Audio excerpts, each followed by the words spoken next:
உனக்கு எதிரா ஒரு கம்ப்ளைண்ட் வந்திருக்கு. அத நேர்ல சொல்லாம தான் வந்திருக்கேன். என்ன சார்? ஒரு கம்ப்ளைண்ட் உன்னுடைய பழைய பொண்டாட்டி மல்லிகா கிட்ட இருந்து. நீ தாலி கட்டின அந்த பொண்டாட்டியை விட்டுட்டு வேற ஒரு பொண்ணு கூட குடும்பம் நடத்துற இந்த சந்தர்ப்பத்துல சீதனமா வாங்கின 25 சவரன் நகை, அதோட இப்பத்திய மதிப்பான 5 லட்சம் ரூபாயும் பணமா வாங்கின 2 லட்சம் ரூபாயும் சேர்த்து 7 லட்சம் ரூபாயா திருப்பி கொடுக்கணும்னு கம்ப்ளைண்ட். சார், நீங்க கோர்ட்டுக்கு ஃபார்வர்ட் பண்ணுங்க.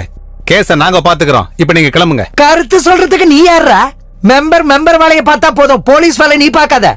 முதல்ல இதோ நிக்கிற 2 பேருடைய ரிலேஷன் என்ன சொல்லு. புருஷன் செத்ததுக்கு அப்புறம் ஃப்ரெண்டு கூட படுத்து ஒரு குழந்தையை பெற்றிருக்கா. அது இல்லாம இவங்க 2 பேருக்கு என்னடா உறவு? குழந்தையுடைய அப்பா இவன் தான் சொல்றதுக்கு ஏதாவது ப்ரூஃப் இருக்கா? நீயே சொல்லு.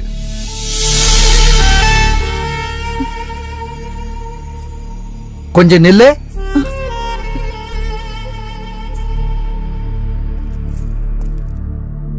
குழந்தையுடைய அப்பான்னு ஊர் மக்கள் முன்னாடி காட்டுறதுக்காவது இவன் தேவைப்படுவானா? நாளைக்கு காலையில 10 மணிக்கு முன்னாடி காசு எடுத்துட்டு ஸ்டேஷனுக்கு வந்து சேருங்க. இல்லனா இவனை நான் உள்ள தள்ளிடுவேன், உன்னையும் சேர்த்து.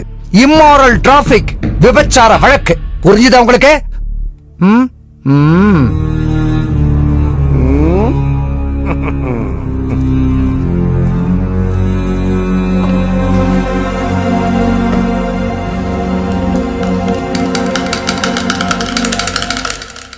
இது என்னடா இது? எப்படி இருக்கு? நான் வைக்கிற அளவுக்கு ஸ்டைலா இல்ல. இல்ல நீயே வச்சுக்கோ. இப்ப எப்படி இருக்கு? ஐயோ பிசாசு!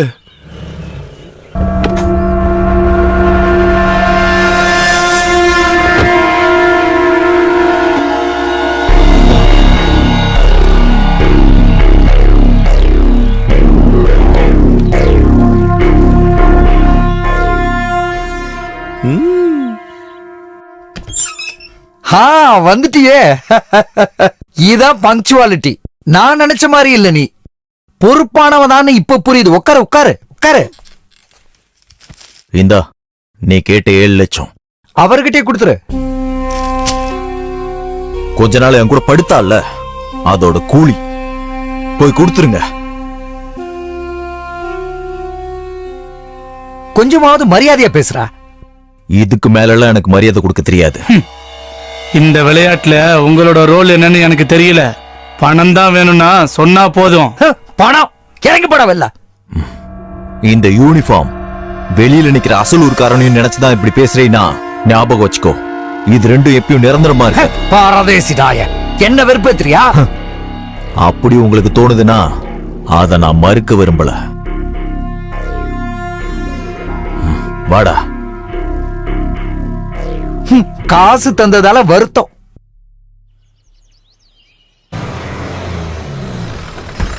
மணி மணி என்னையா? மணி, சிவாவை நான் பார்த்தேன். சாம்சன் எதுக்கு வந்தான்னு நான் தெரிஞ்சுக்கிட்டேன். நீ விஷயத்த சொல்லு. மல்லிகா கொட்டேஷன் கொடுத்துருக்கா. எதுக்கு? இவனை கொல்றதுக்கு.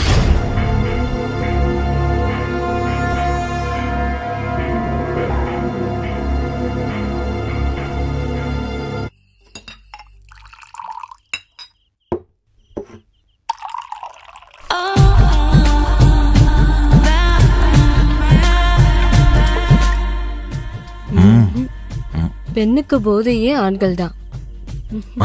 வாடிங்க. அடுப்புல தீ எரிய ஆரம்பிச்சிருச்சு. அது ரொம்ப முக்கியம். ஏதாவது துப்பு கிடைக்குதான்னு பாடுறா. விடியற வர வேணாலும் நிக்கலாம். கண்டு அமைஞ்சிட போதுரா.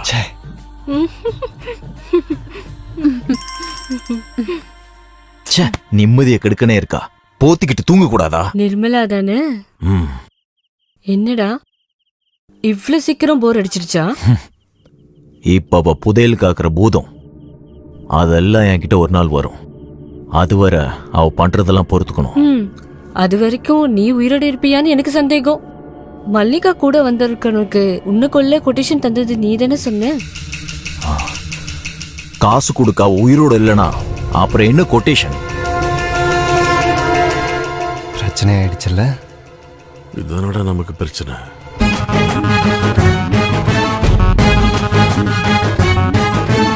கோபால், வீடா?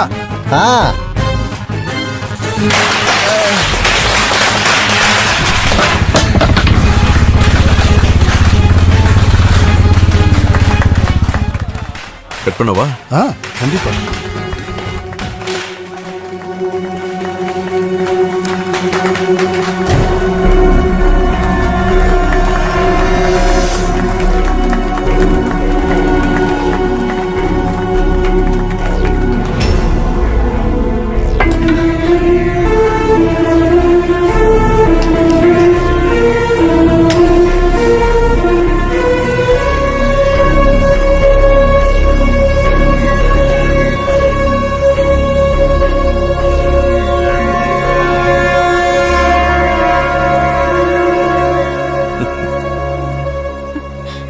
வண்டி எடுங்க, நம்ம போலாம்.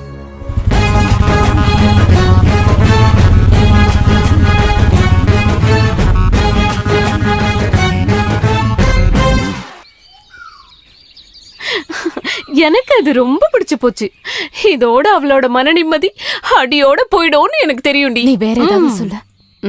எனக்கு இதெல்லாம் கேட்க பிடிக்கல. எனக்கு ரொம்ப பிடிச்சு போச்சு. அவங்க 2 பேரும் பிரியணும்னு நான் எவ்வளவுலாம் கடவுள்கிட்ட வேண்டியிருப்பேன்னு உனக்கு தெரியுமா?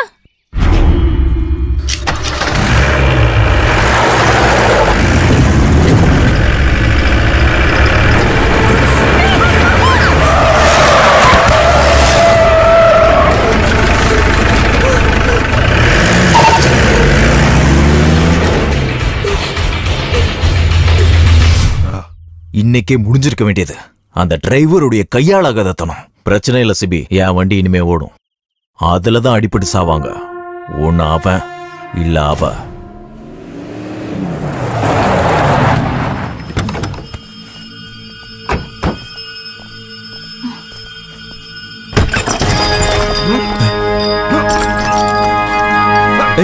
ஓடி விடுங்கடா அவன. டேய் நில்றா. எங்கடா ஓடுற? நில்றா அண்ணா. இறங்கடி. உன்னை என்ன பண்றான் பாரு இன்னைக்கு. சொன்னா கேளுடா, நில்றா. எங்கடா ஓடுற? நில்லு. இன்னைக்கு எங்க போனாலும் முடியாது. நில்லுடா அண்ணா. இறங்கி வாடின்னு சொல்றான்ல.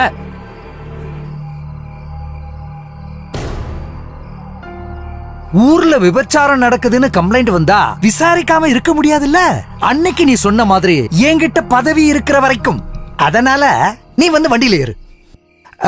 முதல்ல மெடிக்கல் செக்அப், அதுக்கப்புறம் கோர்ட், அப்புறம் நாளைக்கு பொழுது விடியும் போது பத்திரிக்கையில சின்ன ஹெட்லைன். வாடா.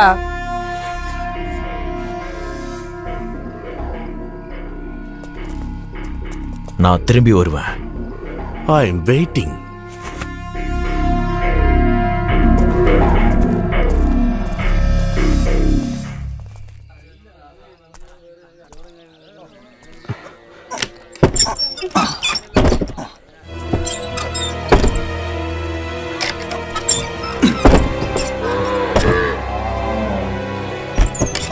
என்னம்மா இதெல்லாம்?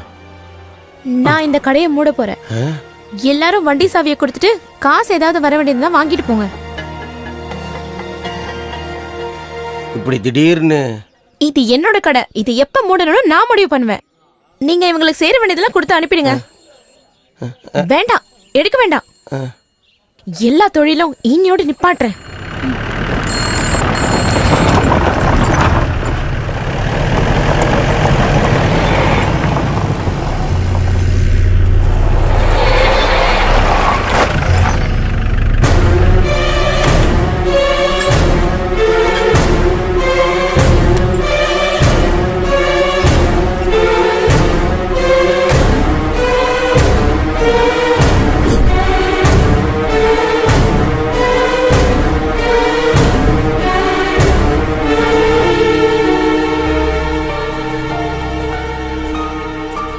நில்லு. நான் பண்ண பெரிய தப்பு தான். நீங்க அதை இன்னையோட நான் திருத்துறேன். நீங்க போங்க. நீ கூப்பிட்டப்ப வந்தது. நீ இறங்கி போன்னு சொன்னா இறங்கி போகல. போயிருவேன். எனக்கு நீ யாரும் இல்ல. அப்புறம் நீ மட்டும் தனியா புடுங்கிருவியா என்ன?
ஏய், நம்ம ஏரியாவுல வெளியூர்காரன் வந்து நம்ம ஆள அடிக்கிறத நீங்களா வேடிக்கை பார்த்துட்டு இருக்கீங்களா? அடிக்கடா, அடிச்சு கொல்லுங்கடா அவனை.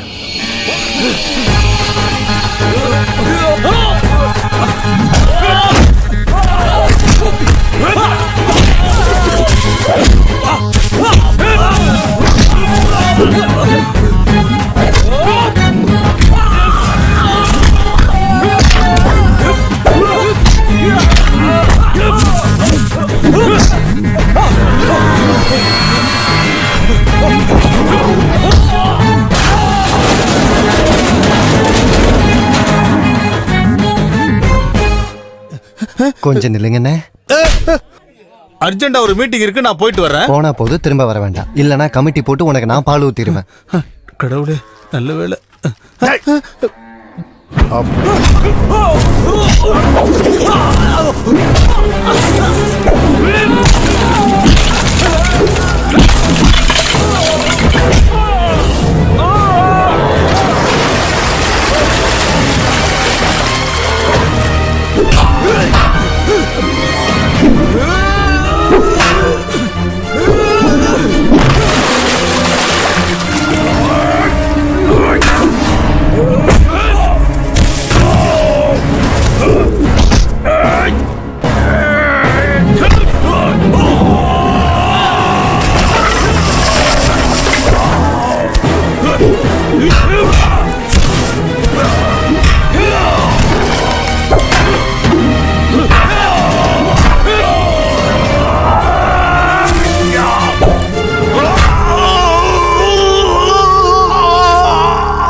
யாரை நீ நம்பி போனாலும் அவனுக்கு ஒரு குடும்பம் இருக்கணும், அவனுக்கு ஒரு பொண்டாட்டி இருக்கணும், அவளுக்கும் மனசு இருக்குன்னு யோசிச்சிருக்கணும்.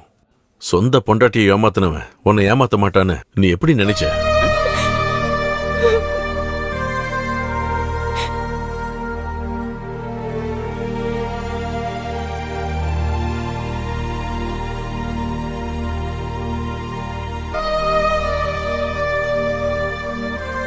கொல்லல இல்ல இல்ல, கொல்றேன்னு வாக்க கொடுத்துட்டு நீங்க சொன்னதெல்லாம் நம்பி வீட்டை வித்து காசை கையில வச்சிட்டு நிக்கிறேன். ஆனா நீங்க கொல்ல முடியாம ஒண்ணும் இல்ல. சரியா குத்தி இருந்தா அவன் செத்துருப்பான்.